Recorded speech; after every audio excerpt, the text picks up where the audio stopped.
cours des années. J'ai eu le plaisir et l'enseignement d'ailleurs de l'interviewer à plusieurs reprises. Il s'est présenté au municipal dans le quartier Limbourg, présenté également sous la bannière ABQ. Il n'a pas gagné. Et on a également le fameux combat au niveau de la construction. On a bloqué des ponts avec Jocelyn Dumais. Il était de toutes les tribunes et de toutes les scènes. Il est avec nous ce soir. À cause de son expérience des deux côtés de la rive d'une part, et des deux éléments en termes de politique et d'idéologie. Bonsoir, Jocelyn. Bonsoir, Daniel. Quand vous regardez la campagne électorale, vous qui avez fait de la politique, ça vous dit quoi? Est-ce que la politique est devenue autre chose aujourd'hui? Est-ce qu'on est en train d'assister à la modernité, si vous me permettez l'expression, de la politique? Puis est-ce que c'est une bonne chose? On dirait que cette campagne-ci qu'on essaie de réinventer ce qui est la politique, mais en même temps, il y a des éternels chicanes qui se fait entre les candidats que je pense que ça, c'est tout à fait dépassé. Ce que j'aime dans cette campagne-ci, c'est qu'il y a beaucoup de jeunes qui se présentent. Dans mon quartier, là, il y a un jeune là, qui a l'air super brillant qui se présente. Il y en a deux, en fait. Donc, c'est ça que j'aime cette fois-ci. Au niveau des candidats à la mairie, moi, je suis en faveur de plutôt deux mandats qu'on se retire.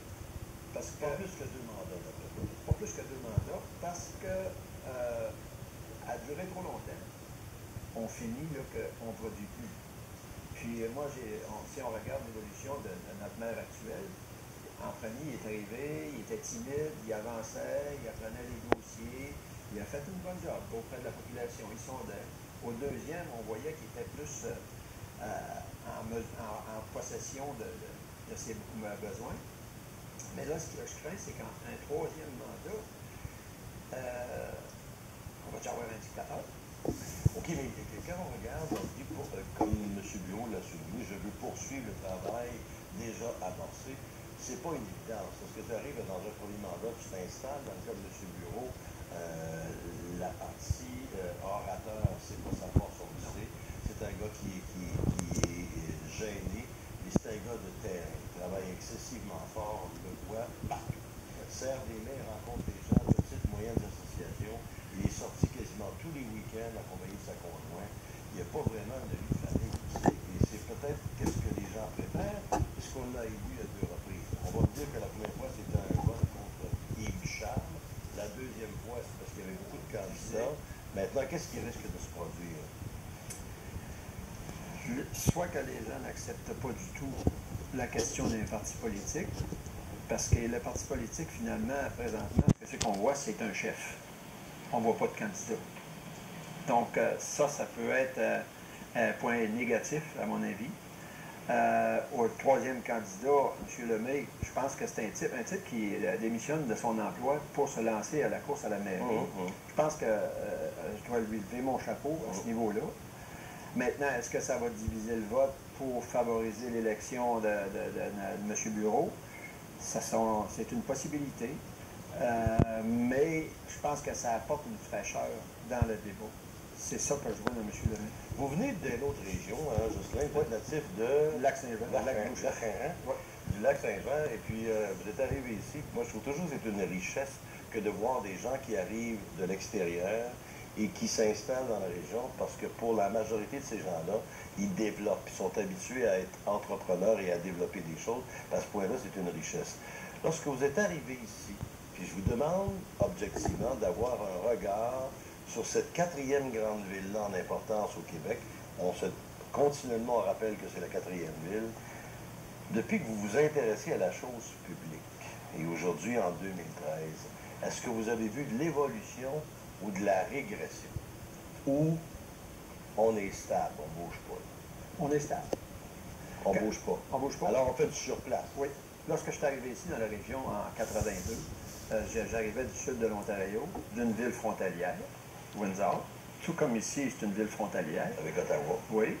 Je peux vous dire qu'entre Windsor et Détroit, la barrière, elle est moins haute qu'ici. Les gens se connaissent plus entre les deux villes que ce qu'on a ici entre Gatineau et Ottawa. C'était comme ça quand je suis arrivé. Pour moi, je voyais c'était une immense ville, une agglomération Ottawa-Gatineau. Mais les gens des deux côtés de la rivière, voyait ça comme deux villes, deux entités complètement différentes. Et c'est encore comme ça, d'après toi? C'est encore comme ça parce qu'on le voit là. Et c'est malheureux. Oui. Parce qu'il y a des dizaines et dizaines de milliers de personnes qui traversent tous les jours, qui injectent l'économie des deux côtés. Les ponts, on attend et on fait du surplace pour le fameux pont que l'on verra jamais, qu'on verra probablement jamais. Ce serait important, ça, qu'on ait un conseil de ville ou une organisation municipale qui parle avec l'organisation municipale d'Ottawa? M. Ducharme le faisait à l'époque. Puis, avant de mettre en place un développement, peu importe le genre de développement qu'on peut avoir, on parle de OC Transpo avec la Commission de transport de l'Outaouais, avant d'arriver puis d'avancer un projet, qu'on parle à son voisin. Nous sommes partenaires. Lorsque les centres hospitaliers, parce que dans la région ici, on a environ 10 hôpitaux qu'on peut dire. Bon, avant d'arriver, de dire on va rapatrier un service, pourquoi est-ce qu'on ne travaille pas avec les centres hospitaliers de la région d'Ottawa? Nous autres, on va développer une spécialité ici, à Gatineau. Vous avez le cœur, on vous le laisse. On va en développer une, genre les naissances. Partager, vous avez le cœur entre les gens. Oui. On va partager justement les objectifs. Ouais. Parce qu'Ottawa, tout comme Gatineau, est ignoré de la ville de Toronto. Parce qu'on est laissé pour compte. Le gouvernement fédéral, semble-t-il, est là pour s'occuper de nous. Finalement, le fédéral ne s'occupe pas de nous autres. Il dit c'est pas de nos affaires. Mais une chose est certaine, on a le maire Watson de l'autre côté d'Ottawa. Oui.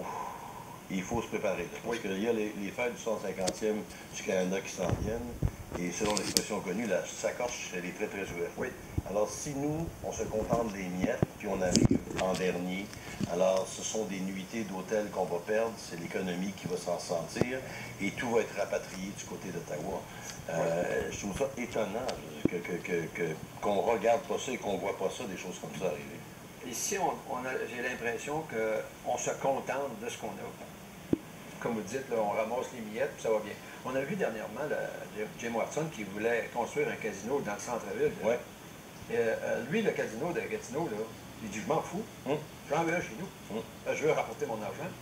Mais ici, on est toujours gêné. Il y a cette fameuse politique d'achat chez nous qui dit on n'achète pas à Ottawa. Mais moi, l'achat chez nous, là, on pensait qu'on est environ 80 000 personnes qui résident au Québec, qui travaillent du côté de l'Ontario. Moi, acheter localement, c'est d'acheter dans la région de la capitale nationale qui inclut Ottawa-Gatineau. Donc, il faut arrêter de se tirer de dans le domaine de la construction, Jocelyn, parce que je sais que ça a été la mobilité, la construction, etc., on vous a vu bloquer des ponts. Des gens qui vous ont sacré, Jocelyn. C'est mieux qu'on s'appelle de moi comme étant le type qui a été à la Cour suprême du Canada pour défendre le droit des travailleurs. Tout à fait. Et rappelez, c'était quoi ce droit-là que vous défendiez à l'époque? C'est que j'ai toujours œuvré dans le milieu de la construction du côté de l'Ontario. Puis quand je me revenais chez nous, j'entendais les travailleurs qui critiquaient, qui chicanaient à propos de la CCQ, puis ainsi de suite, qui avaient des amendes, puis ainsi de suite. J'aime pas entendre chialer pour rien. J'agis.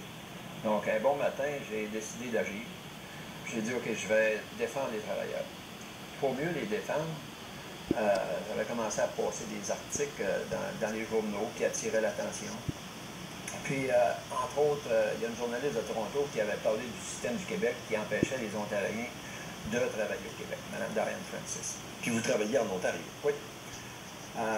J'ai communiqué avec elle, puis elle a promis de m'aider. Ça, c'est en 1993, puis l'an passé, 2012, on déjeunait encore ensemble. J'ai dit, attention, Mme Francis, quand on m'offre, je suis tenace. Ça, c'est officiel. Est-ce que vous avez gagné des points avec ça? Est-ce qu'on peut dire qu'aujourd'hui, ça s'est amélioré, Jocelyn? Les gens ont appris à se défendre.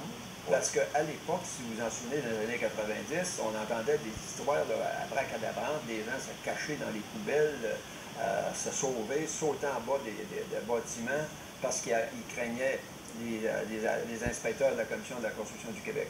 Aujourd'hui, les travailleurs demeurent là, puis ils les confrontent, puis se présentent devant les tribunaux. Puis en parlant de tribunaux, j'ai fait sortir, l'an passé, chaque semaine, on m'envoyait la liste des gens qui se présentaient devant les tribunaux pour contester ou qui avaient des amendes avec la construction. 30 personnes à chaque semaine ici au Palais de justice de Gatineau comparaissent ou accusées. L'an passé, à chaque semaine, c'est ça qui arrive, le mardi.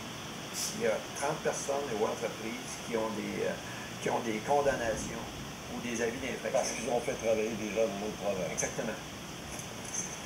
Puis, après ça, on dit... On appelle ça la diversification de l'économie. Oui, on a une pénurie de main-d'œuvre. Ben ouais.